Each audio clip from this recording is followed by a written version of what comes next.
kurang.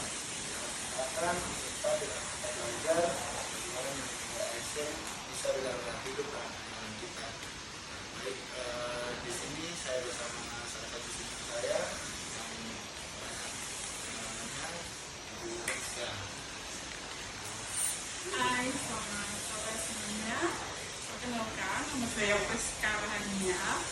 Saya bekerja di Basarnas, khusus Kabupaten Sorong pada tahun 2008 sampai hari ini.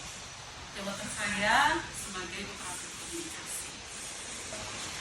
Pertanyaan pertama, menurut Ibu apa itu nilai berakhlak dan mengapa penting dalam pelayanan?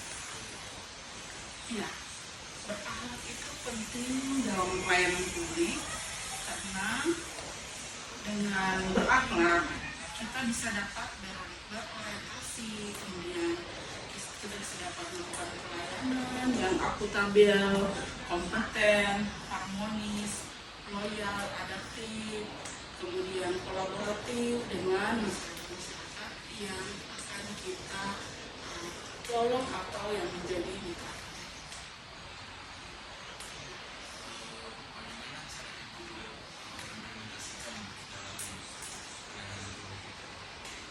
Ya, dengan mengimplementasikan cara berakhlak saya itu dengan kualitas pelayanan yang terbaik pastinya, yang transparan, kemudian yang langsung melakukan pertolongan sebisa mungkin terhadap orang yang membutuhkan. Misalnya kalau di dalam implementasi itu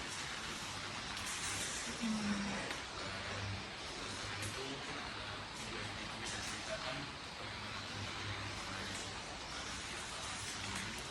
Ya, kalau kita berbicara masalah tantangan itu banyak.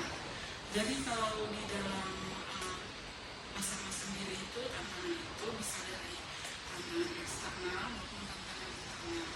Jadi kalau tantangan eksternal itu biasanya ke medan yang akan kita tempuh untuk melakukan evakuasi contohnya. Nah, medan yang sulit itu mempengaruhi para rescuer untuk dapat melakukan pertolongan. Kemudian tantangan internalnya lebih ke SDM-nya. Jadi kalau umpama kita tidak melatih sumber daya manusia kita dengan baik, maka itu akan berpengaruh kepada sistem pertolongan yang akan kita lakukan terhadap orang lain.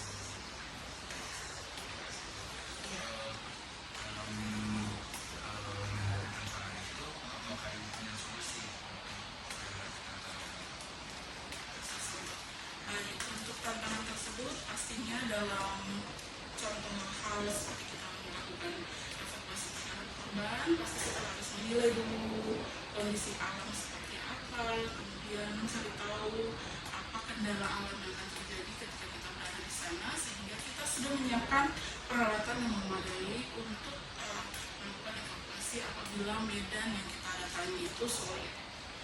Jadi memang kita sudah harus menilai dulu nih kondisi alamnya seperti apa. Terus kemudian untuk ke SDM-nya sendiri itu kita lebih ke memperbanyak pelatihan-pelatihan terkhusus untuk diri sendiri, melakukan latihan mandiri maupun latihan berkelompok dengan sesama teman-teman yang ada di wilayah kerja kita.